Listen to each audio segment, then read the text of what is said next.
Alrighty, I'm just trying to get better at OBS and, just going live is such a tricky thing. I have to do it for my school. We do live streaming of there's a few things a year we do OBS and YouTube for live streams. We do a big end of the year assembly where it's actually every single student is at the assembly except for the freshmen. Our auditorium is not big enough to have the entire school, so they keep the freshmen in their classrooms and the freshmen have to watch it, a live stream. So I'm just checking something on my phone. I'm going to see if this live stream is coming through. I don't anticipate there being any viewers here. Let's see if it shows up as live on my phone. Let's see here.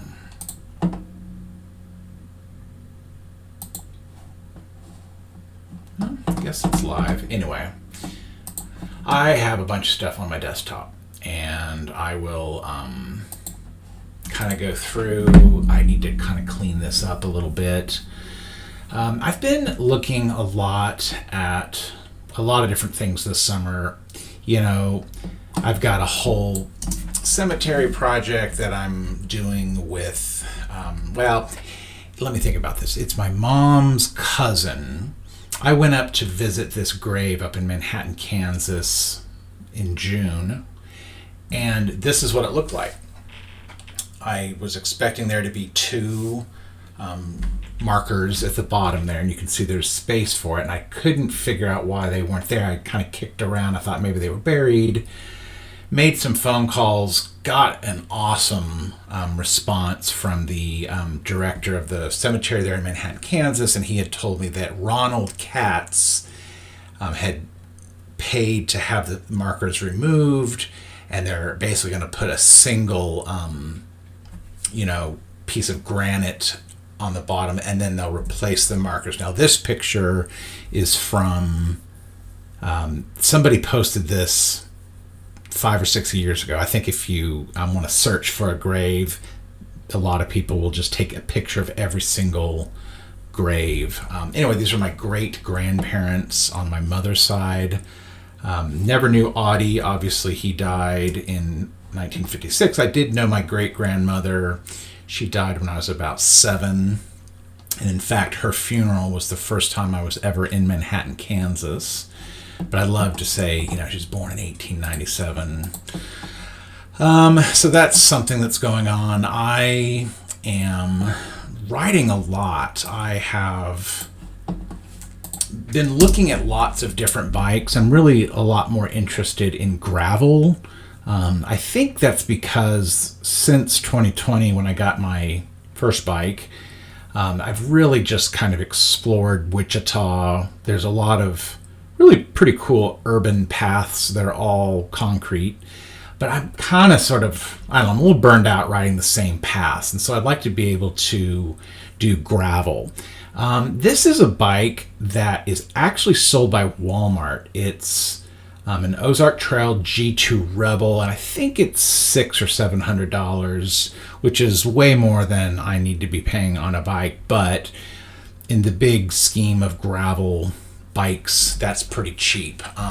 But what I like is they have the 3 different sizes, and you can see how the geometry changes. I'm big into the 1x, so just a single ring up here, single gear up here, and then 8 or 9 in the back. My current bike, I'll show you,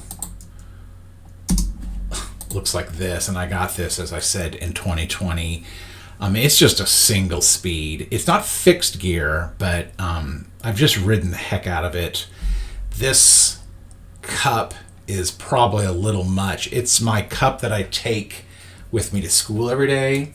And I like it for riding because it keeps my water cold a lot better than the classic water bottle does. Taking a sip That made me thirsty. I have a very kind of informal goal of 300 miles in July.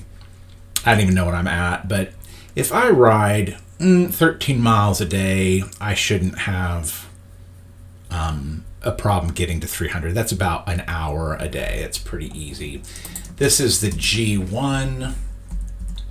I'll note the handlebars in this style here, they're flat. That's kind of what my current bike is, flat bars. But I'm really interested in the drop bar style. So anyway.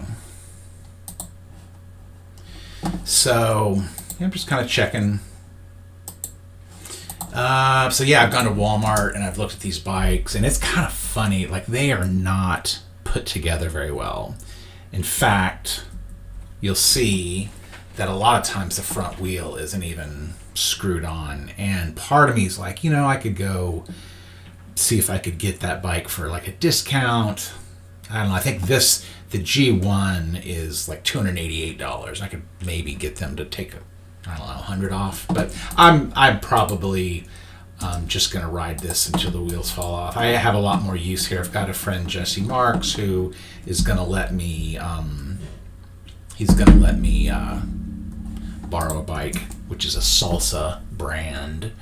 I have a new printer in my classroom. This is a GIF that shows basically a 4070 versus a 4080. It's a BizHub, a Curio Press BizHub from Konica Minolta.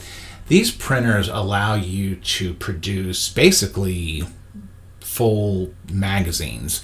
Really, you're limited to about 32 pages, but for our newspaper or news magazine, it's called the Blue Streak, we print it on there. It's technically a district printer. It's in my classroom, but it's not an Andover High School device. So I do lots of programs for the other high school. It's a little bit of extra responsibility on my part to have to, keep the ink ordered and staples and, of course, paper. But it's fun. I like to have that in my classroom. The one that we just got rid of, I printed this on it. And so it was, a printer we'd had for 6 years. And so the quality is starting to kind of decline a little bit. But I'd like to maybe print this exact same book on the new printer just to get a side-by-side comparison. On the note of the border project, you can kind of see on my left there, I've got a little system of lines that show you kind of where on the border you are. I need to thicken the dot. I need to get up there. That's a whole other thing that I'm wanting to do, is get my last 3 counties. I have been to all the counties around the border of Kansas except for Phillips, Jewell, and Washington. I made a YouTube video about these 2 counties a couple weeks ago, probably at this point. I would say the project is really approaching the end. I feel like just this summer will be the last push. I look at little gaps that I could go visit, if I wanted more dots. To be honest, though, I've scoured really every inch of that border on, Google Satellite, and I found, I think, the best locations. Like, I really have given it an exhaustive look. So I don't know. Need to move on. I've got some ideas of some projects I could work on, but I really do. I know it's really easy to say, but I think it'd be great to get this published somehow, even if for a library. If a library could somehow find it of use to have this printed. I don't know. There's so many books that I see when I go to the library that get really specific and technical about like the soil in Kansas. There's all kinds of maps, atlases, etc. I think that this just kind of belongs in that. So, I don't know. I I like doing these screenshots of each county before I head out. I airdrop these to my phone so that I have it. A lot of times I get out there and I don't want to have to connect to, Safari or whatever. I just want to have an image in my library that I can just really zoom in. So, yeah, I'm thinking we're going to Chicago family vacation here in probably about 10 days. And so I think I can get up to those last counties, Phillips, Jewell, and Washington, maybe this coming Saturday. Another thing that I'm sort of like, I'm just really kind of trying to think about when it makes the most sense. These two images, oh gosh, I was hoping those would be the same magnification. These show, so Manhattan, Kansas, that's where I'm going on Tuesday. I'm down here in Wichita. I'll drive up to Manhattan on Tuesday for a one-day workshop. It's the Flint Hills Publications Workshop. I'll be giving 2 presentations on photography. There's about 60 students that'll be attending this workshop. I had thought, though, because I need to get to Long Island, Kansas, it's 3 hours and 20 minutes from Manhattan, so I wouldn't be able to leave Manhattan probably until 5. Wouldn't get over there until 8 o'clock. I mean, I guess what I'm getting at is it seems like I'll have enough on my plate on Tuesday just to get up to Manhattan, be in Manhattan all day, and then get back home. I'd rather just set out some other day, as I was saying, Saturday, and just kind of get up there and knock this out. If I leave at 4 or 5 in the morning, I can get up there and get plenty of pictures all along this area. It's 3 counties. It'll take me a while to kind of navigate up and down. But whatever, that's kind of my last push, at least for this summer. I'm trying to think what else. I have lots of stuff going on just with my desktop, and I've got all these folders, and I thought it'd be kind of fun just to kind of look through. I'm going to be giving a demonstration on something called hyperlapse, which most people know what that is. What I like about this hyperlapse is that each photo was taken by a different student, and this was probably 2-3 years ago. Well, the years on the photos are there, 2023 anyway. And I gave each student a monopod with a camera on it, my monopod, and there's tiles on the floor. I said, all you got to do is when you look through this viewfinder, I want you to put that dot above the J in Trojans right smack dab in the middle of the frame. And I had a little square in my viewfinder that you could kind of perfectly frame it. So for the most part, they did pretty good. But you pass the camera to the next person. You got students of different heights. Of course, they're not all holding the monopod perfectly up and down. So, So anyway, so what do I do with that? I then go I get them all selected in Bridge. Why didn't that work? And then I go Tools, Photoshop, load files into Photoshop layers. This is one of my go-to things, is to just load up a bunch of images. Now, these are each 1,000 pixel, I've shrunk these down to 1,000 so that this will load a lot faster. You can see that didn't take much time at all. I'll say, okay, Command R, that's rulers. And then I hit the letter V to be on the move tool. And then I can bring my rulers down and over. And at that point, you got to do the meticulous alignment. Command, comma, hides the layer. And I'm just sitting here with the arrow keys, Command, comma. So yeah, it was pretty tedious doing that, but also not entirely unpleasant. I sort of like doing this. I would have done this during my 7th hour planning period. I had last hour of the day every school day is my planning period, so I just kind of like to zone out and just kind of work on these projects. Okay, so I'm not going to do that for all those layers. I'm going to close out of that, in fact. But when you get all of those aligned, you're able to basically export it out as an MP4 or a GIF, but that's a lot of work going into just getting it to look somewhat aligned. Again, I'm aligning all of the layers based on the dot above the J.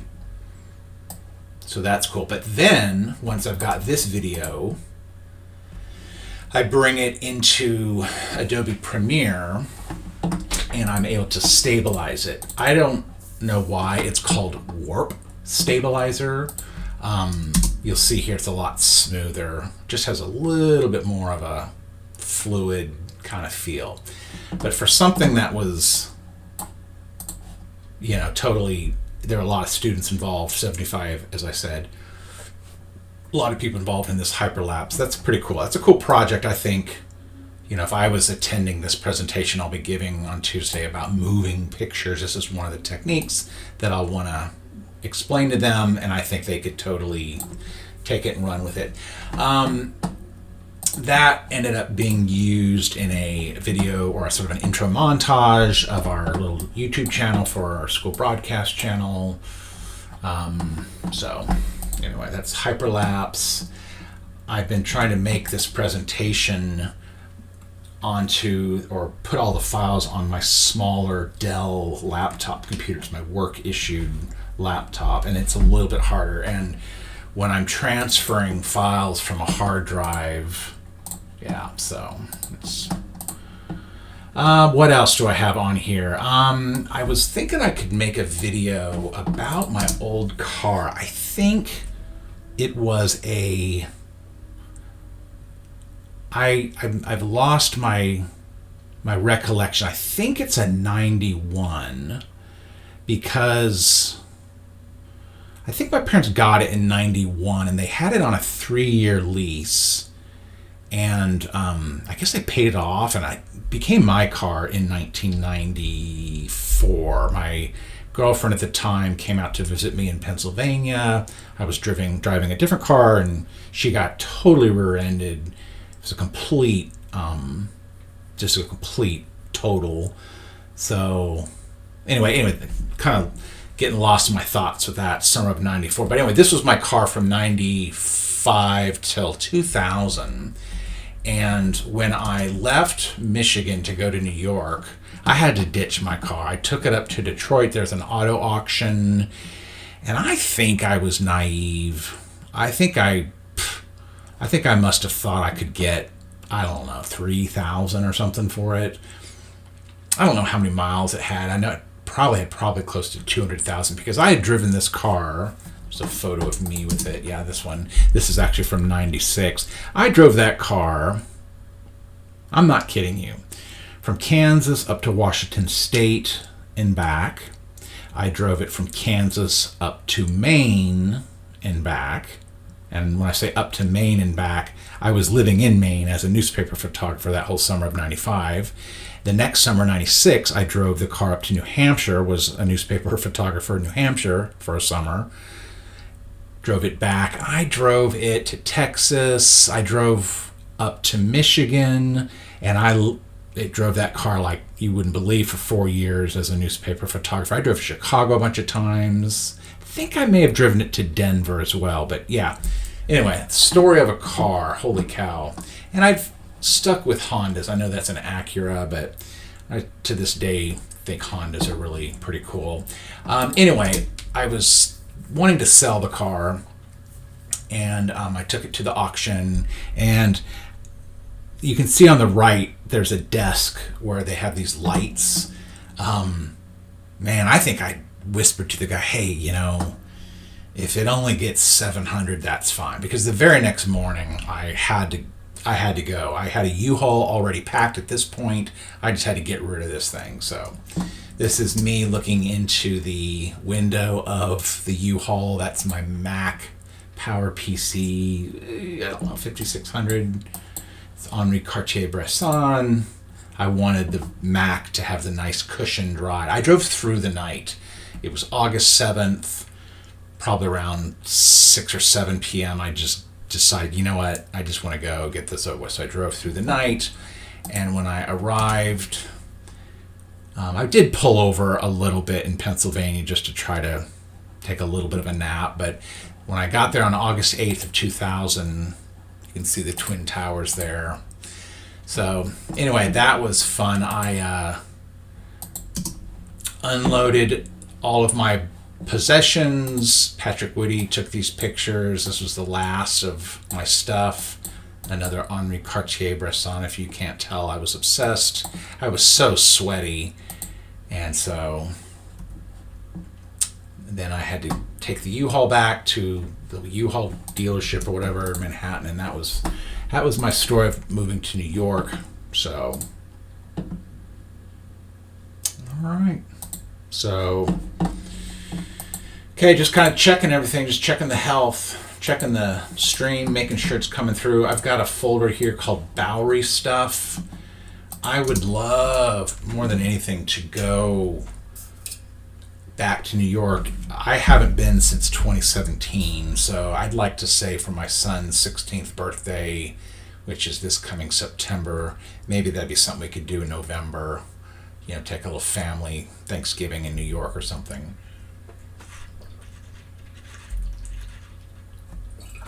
Had a really salty dinner, had tacos, thirsty. So yeah, Bowery, all of these are looking north. And I remember being really, I don't know, obsessed is the word, but really attuned to construction and architecture. And there's this one building that was going up right in the heart of Astor Place. And it was kind of one of the things where I felt like it kind of like blocked my view. This is my favorite picture. This is from 2003, June of 2003. And you can see the view of the Empire State Building is, it's pretty much just an awesome view. But that building that they were building at Astor Place kind of jutted up right around here. And I think now there's a building that's just north of 23rd. It might be at like 30th Street. Maybe not. I don't know. Really tall buildings. Man, there's so much stuff that I could be showing. But yeah, Bowery. Fun place to live. I lived just off of Bowery on a street called Stanton Street. 9 and 11 Stanton Street. Most of my time was in 11 Stanton. I had a few months in 9 Stanton.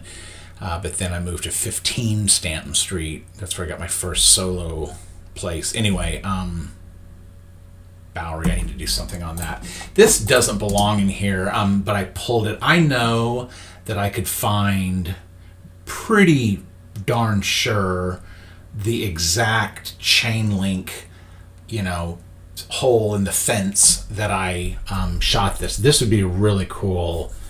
Before and after. This is, of course, Lower Manhattan. This, I guess, I had it in my head that it was the AT&T building. It used to just have a bell. In fact, on September 11th, there was just a circular bell, so I don't know what that is, what company. But anyway, it's now been really renovated. I think they punched holes into this limestone facade, and they've made it a much more friendly building with bigger windows. Anyway, I took this probably in 2002, I'm guessing. It's hard to know.